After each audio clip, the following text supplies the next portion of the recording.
Wala nang maraming paligoy-ligoy pa, diretso sa punto na. Maiksi lang ang komentaryo, pero diretso sa punto. Maraming kuro-kuro, may tiwali, may totoo. Dito, sa puntong diretso tayo. Punto, diretso. Ngayon, ang latest na development, sumulat na itong si Madriaga kay Congresswoman Leila de Lima ng ML Party List. Panoorin niyo mga kabunyog, mga kababayan. Nakatanggap po ako ng sulat galing kay Mr. Madriaga. It was a letter, a handwritten letter, dated November 17. Nagpapatulong po siya sa kanyang mga kaso. Ang sabi niya doon sa handwritten letter, it was a handwritten letter course through his lawyer, Attorney Palad, na ang sinasabi niya sa kanyang letter ay ginigipit lang daw niya siya dahil sa kanyang mga naging akusasyon laban kay Attorney Harry Roque. Doon sa kanyang, ang sinasabi niya sa kanyang letter is that dahil meron siyang sinampang kaso about land grabbing somewhere in Mariveles, Bataan.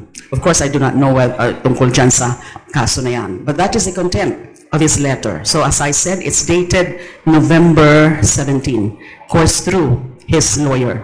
And then, nung nagkaroon nga ng affidavit, which was notarized November 29, I received that copy. Ang sulat niya kay Leila de Lima, humihingi siya ng tulong dito, natulungan siya na itong problema niya na nakakulong nga siya dahil daw sa gawa-gawang kaso lang ni Roque. Kwininto niya dun sa sulat, medyo mahaba yung sulat, kwininto niya yung pinagdaanan niya dito sa kay Roque, na tungkol nga dito sa land grabbing. Kinasuhan niya daw yan si Harry Roque noong February 2022 ng land grabbing kasi tinulungan niya yung mga magsasaka ng Bataan na kinakamkaman ng lupa ni Harry Roque sa Mariveles to. Ngayon, ginantihan daw siya ni Roque, August 2022, kinasuhan na siya ng kidnap for ransom. Ang mga nag-file sa kanya ng kaso, yung mga Filipino-Chinese na involved din sa Pogo. Ay alam naman natin si Roque, involved din sa illegal na mga Pogo. Kaya kumbaga naging madali kila Roque na magkaso.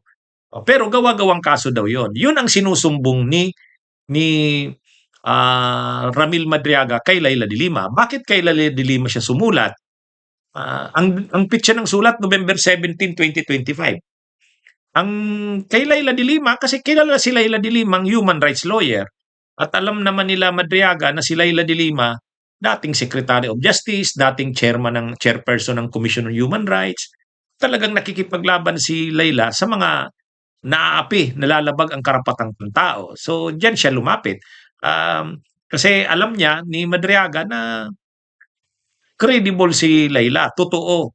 Kaya lang dito, sigurado ang magiging problema dito kay Madriaga, si Leila de Lima totoo. Pero ang tanong, papaniwalaan kaya ni Leila de Lima ang kwento ni Madriaga? Yan yung yan yung siguro i-evaluate pa ni Leila de Lima yan, mag-aalam-alam pa, kumusta ba talaga itong si Madriaga, totoo ba ang kinikwento dito sa sulat niya? Kasi doon sa kwento ni Madriaga sa sulat niya, tinulungan niya lang naman ang mga magsasaka, kalaban si Roque, land grabbing, kaya lang binalikan siya ni Roque. Kaya siya ngayon nakakulong. Yan yung version ni Madriaga. Pero may mga sinasabi dito si Madriaga sa sulat, binasa ko yung buong sulat Yung isang abogado na dating tumulong sa mga magsasaka, ay binaril, inambus. Si Attorney Anselmo Carlos, ayon sa kanya, na may mga korporasyon na kinakancel ang titulo ng mga lupa. Tapos itong si Attorney Carlos ay pinatay, inambos kasama yung kanyang driver sa Purac, Pampanga. So ito, pwedeng ma-verify ito ni Congresswoman Leila, totoo ba ito? Pwede namang tanungin ang mga magsasaka, totoo nga ba na itong si Madriaga ay tumulong sa kanila laban kay Harry Roque? Na totoo ba na ito'y nakakulong dahil gawa-gawa lang na kaso ni Harry Roque? Kasi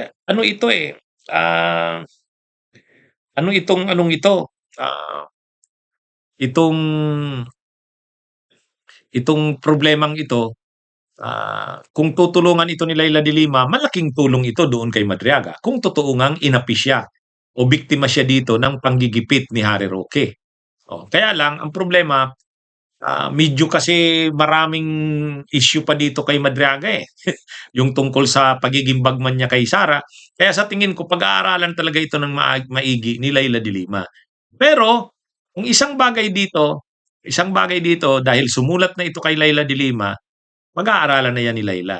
Ngayon, ang problemado ngayon si Harry Roque. Sigurado si Harry Roque ngayon, si Harry Roque, lalo nang hindi uuwi yan sa Pilipinas. Lalo nang hindi uuwi yan sa Pilipinas si Harry Roque. Bakit? Kasi sakit ng ulo niya ito ngayon si Madriaga.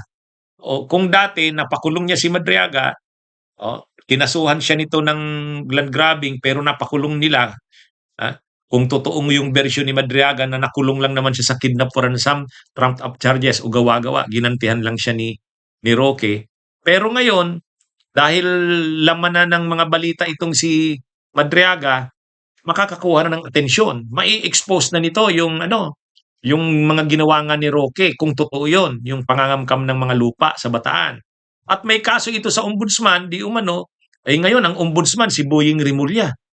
Si Boying Rimulya, pag nalaman niya na totoong nangangamkam nga ng mga lupa sila Harry Roque doon at ang mga Chinese, Filipino, yan yung mga Chinese, kung totoo yan, ay aaksyonan yan ni Ombudsman Boying Rimulya, lalo na kung tutulungan ni Leila de Lima itong sila Madriaga. Kaya ito, malaking problema ito kay Harry Roque.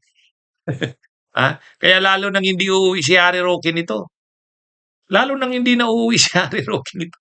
Magtatago na yan doon. Dala-dalawa na ang problema niya.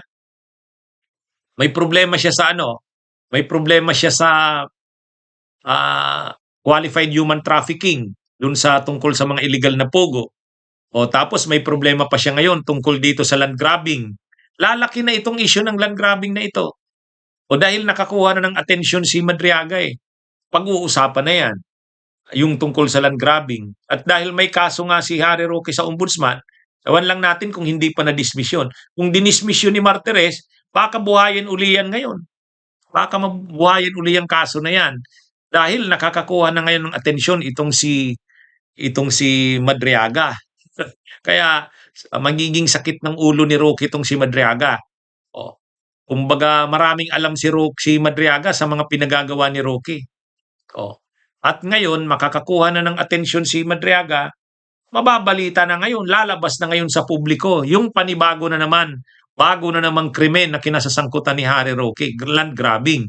Yung kasing kaso niyang kinakaharap, yung yung illegal na pugo yan pero itong land grabbing, hindi pa masyadong lumalabas ito kay Roque. Kaya dala-dalawa na ngayon ang kakaharapin niyang problema. Yung qualified human trafficking dahil sa mga illegal na pogo, kasi itong land grabbing issue. Kung pupursigihan ito sa ombudsman, matindi to. Hindi yan naatrasan ni Boying Rimulya. Kahit pa napakaraming kasong kinakaharap ang ombudsman, hindi palalampasin yan ng Office of the Ombudsman.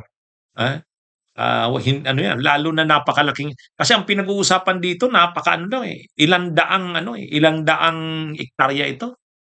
Ang 500 hectares yata ito. Yung unang nabasa ko ito.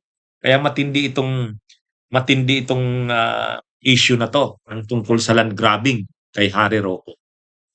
Bunyog, halikan na kasama ka. Bunyog, kapag buklod ay may pag-asa. Luzon, Visayas, Mindanao, isa ang pananaw. Sa bagong Pilipinas ang bunyog isisigaw. Bunyog.